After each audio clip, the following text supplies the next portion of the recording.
Welcome to Simplified UPSC by PPP, where we listen, learn, and grow together. Detailed notes in English and Hindi, plus practice questions for prelims and mains, only on our Telegram channel. Link in description. Want early access to all videos of this series? Join our paid Telegram group for just 499 rupees. One-time payment, lifetime access. WhatsApp now to join us. नमस्कार और the deep dive में आप सबका एक बार फिर से स्वागत है। नमस्कार। आज की हमारी ये जो पड़ताल है वो सिविल सेवा परीक्षा की तैयारी करने वाले एक लर्नर के लिए है जी। और फोकस है भूगोल पर। जी, हमारे पास है जी.सी. लियोंग की मशहूर किताब का अध्याय 3, ज्वालामुखी और भूकंप। और देखिए, हमारा मिशन सिर्फ इस चैप्टर को पढ़ना नहीं है। नहीं, बिल्कुल नहीं। हमारा मिशन है इसके ज्ञान को यूपीएससी की प्रारंभिक और मुख्य परीक्षा के नजरिए से जोड़ना। हम ये देखेंगे कि पृथ्वी को आकार देने वाली इन जबरदस्त ताकतों के पीछे का विज्ञान क्या है और ये परीक्षा के लिए इतना जरूरी क्यों है। बिल्कुल, मतलब ये विषय पृथ्वी की अंदरूनी आग और उसकी सतह पर होने वाली हलचल के बारे में है। तो चलिए इस दिलचस्प विषय की परतों को खोलते हैं। तो चलिए शुरुआत करते हैं पृथ्वी की सतह के ठीक नीचे से। जी.सी. लियोंग की किताब में 2 तरह की भू आकृतियों का जिक्र है, अंतर्वेधी और बहिर्वेधी। इंट्रूसिव और एक्सट्रूसिव। हाँ, अब ये नाम सुनने में तो बड़े टेक्निकल लगते हैं। इनको थोड़ा आसान बनाते हैं। हाँ, बिल्कुल। देखिए, अंतर्वेधी का मतलब है अंदर बनने वाली। आप यूं समझ लीजिए कि मैग्मा, जो पिघली हुई चट्टान है, वो ऊपर की ओर बढ़ रहा है। ठीक है। पर उसमें इतनी ताकत नहीं है कि वो सतह को फाड़कर बाहर आ सके। अच्छा। तो वो क्या करता है, वो क्रस्ट के अंदर ही दरारों में या परतों के बीच में कहीं फंस जाता है। अच्छा, तो वहीं ठंडा हो जाता है। जी, और वहीं धीरे धीरे ठंडा होकर जम जाता है। और फिर लाखों साल बाद जब हवा पानी से ऊपर की नरम चट्टानें कट जाती हैं, तब जाकर ये कठोर आकृतियां हमें सतह पर नजर आती हैं। और किताब में इनके कुछ खास नाम भी दिए हैं, डाइक, सिल, लैकोलिथ और बैथोलिथ। मुझे तो लगता है ये प्रीलिम्स में मैच द फॉलोइंग टाइप सवालों के लिए एकदम परफेक्ट टॉपिक है। हाँ, बहुत पूछा जाता है। तो मैं इन्हें ठीक से समझना चाहता हूँ। जैसे मान लीजिए मैं कहीं ट्रैकिंग पर हूँ और मुझे कोई चट्टान दिखती है, तो मैं कैसे पहचानूंगा कि ये डाइक है या सिल? ये बहुत अच्छा सवाल है, क्योंकि इससे विजुअलाइज करने में मदद मिलती है। देखिए, अगर मैग्मा चट्टानों की परतों को चीरता हुआ एक दीवार की तरह, मतलब वर्टिकल सीधा जम गया है, एक दीवार की तरह। हाँ, तो वो है डाइक। और अगर मैग्मा चट्टानों की परतों के बीच में एक चादर की तरह, मतलब हॉरिजॉन्टल फैलकर जम गया है, तो वो है सिल। अच्छा, तो डाइक एक खड़ी दीवार है और सिल एक लेटा हुआ फर्श या छत। एकदम सही पकड़ा आपने। ये तो साफ हो गया। लेकिन ये लैकोलिथ और बैथोलिथ, ये नाम तो और भी भारी लगते हैं। ये बस आकार में और बड़े हैं। लैकोलिथ तब बनता है जब थोड़ा गाढ़ा मैग्मा ऊपर उठता है और एक जगह जमा होकर ऊपर की चट्टानों को एक गुंबद या मशरूम की तरह ऊपर धकेल देता है। अच्छा, एक गुंबद जैसा। जी, और बैथोलिथ तो इन सब में सबसे विशाल है। ये असल में मैग्मा के जमे हुए महासागर हैं, जो क्रस्ट में बहुत नीचे बनते हैं। मैग्मा के महासागर। हाँ। और सबसे दिलचस्प बात, जब आप हिमालय या किसी भी बड़ी पर्वत श्रृंखला को देखते हैं, तो उनका जो कोर, जो दिल होता है, वो अक्सर ग्रेनाइट के इसी बैथोलिथ से बना होता है। अरे वाह, मतलब पहाड़ का दिल असल में एक विशाल जमा हुआ मैग्मा चैम्बर है। ये तो सोचने का बिल्कुल नया नजरिया है ना? ये असल में पहाड़ की हड्डियां हैं, जो करोड़ों साल के कटाव के बाद हमें दिख रही हैं। कमाल है। अच्छा, इन नामों को याद रखने के लिए लर्नर ने एक स्मारक, मतलब मेमोनिक का अनुरोध किया था। हाँ, ये नाम थोड़े मुश्किल हो सकते हैं। तो इसके लिए एक सरल और मजेदार स्मारक है, लद्दाख बॉर्डर से दिखा। लद्दाख बॉर्डर से दिखा? हाँ, एल से लैकोलिथ, बी से बैथोलिथ, एस से सिल और डी से डाइक। ये याद रखने में आसान है और इसमें एक ज्योग्राफिकल टच भी है। ये काफी रचनात्मक है। मुझे यकीन है कि ये लर्नर को जरूर मदद करेगा। ठीक है, तो ये तो हुई सतह के नीचे की छिपी हुई दुनिया की कहानी। पर अब उस पल की बात करते हैं जब मैग्मा सारी रुकावटें तोड़कर लावा के रूप में सतह पर आ जाता है। तब क्या होता है? तब हम देखते हैं बहिर्वेधी यानी एक्सट्रूसिव भू आकृतियों को बनते हुए। और यहाँ कहानी बहुत नाटकीय हो जाती है। जब लावा सतह पर आता है तो बेसिकली 2 मुख्य चीजें बन सकती हैं। क्या है वो? एक, अगर लावा बहुत पतला और तरल हो तो वो किसी नदी की तरह दूर दूर तक फैल जाता है और एक विशाल सपाट पठार बना देता है। इसे कहते हैं लावा पठार, लावा प्लेटो। इसका जिक्र आते ही मुझे तो भारत के दक्कन के पठार की याद आती है। क्या वो भी ऐसे ही बना है? वो तो मतलब कई राज्यों में फैला हुआ है। बिल्कुल सही।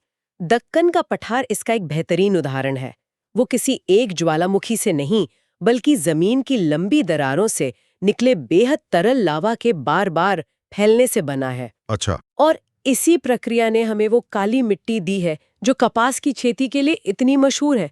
तो देखिए, एक भूगर्भीय घटना का सीधा असर देश की अर्थव्यवस्था पर पड़ता है। सही बात है। और दूसरा प्रकार क्या है? दूसरा और सबसे आम प्रकार है ज्वालामुखी शंकु, वोल्केनिक कोन।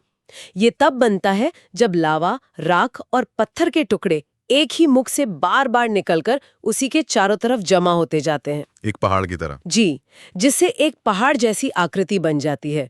लेकिन हर ज्वालामुखी शंकु एक जैसा नहीं होता।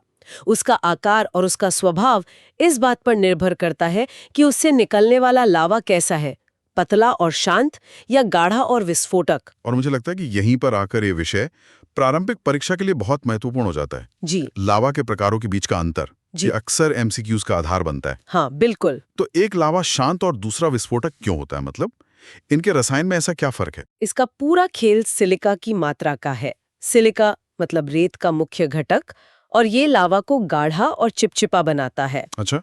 तो हमारे पास दो मुख्य प्रकार हैं। पहला है क्षारीय लावा। बेसिक लावास। इसमें सिलिका कम होता है, इसलिए यह बहुत गर्म, लगभग 1000 डिग्री सेल्सियस और पानी की तरह तरल होता है।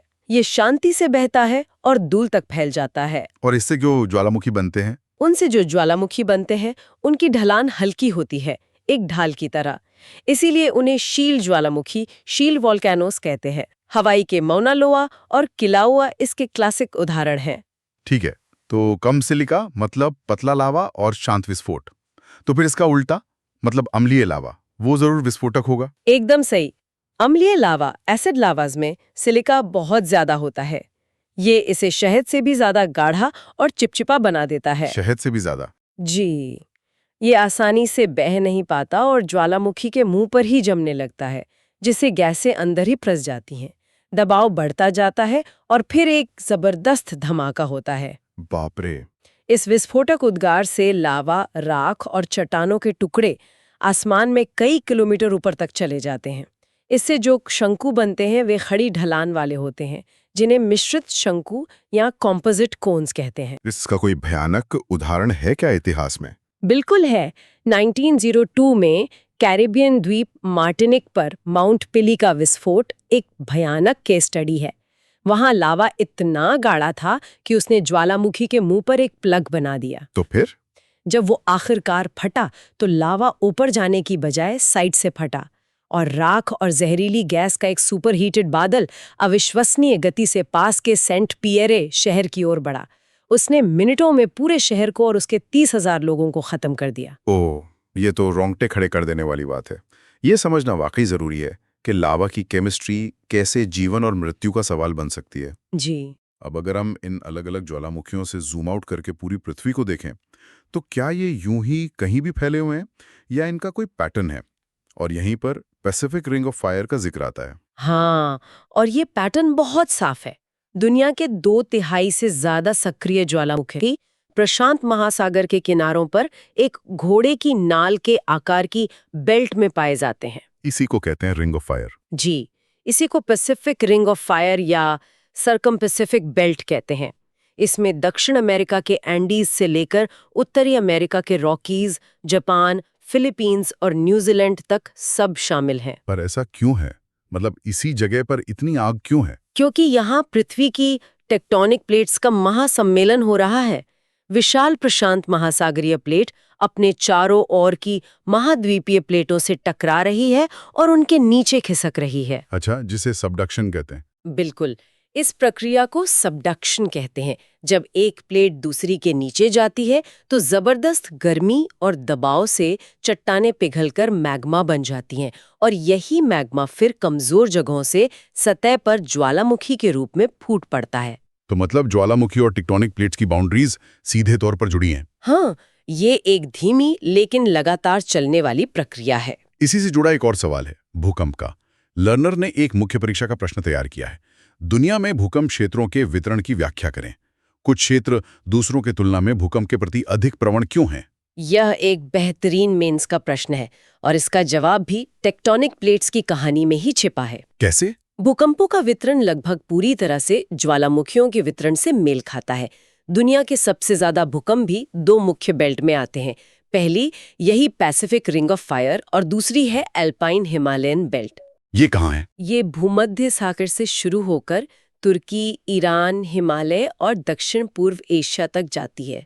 तो रिंग ऑफ फायर में भूकंप का कारण तो वही सबडक्शन हुआ, जहां प्लेटें एक दूसरे के नीचे खिसक रही हैं। लेकिन हिमालय क्षेत्र में क्या हो रहा है? हिमालय क्षेत्र की कहानी थोड़ी अलग है, पर उतनी ही जबरदस्त। यहाँ दो महाद्वीपीय प्लेटें, भारतीय प्लेट और यूरेशियन प्लेट, एक दूसरे के नीचे नहीं खिसक रही हैं, तो फिर? बल्कि आमने सामने टकरा रही हैं। इसे टकराव क्षेत्र कहते हैं।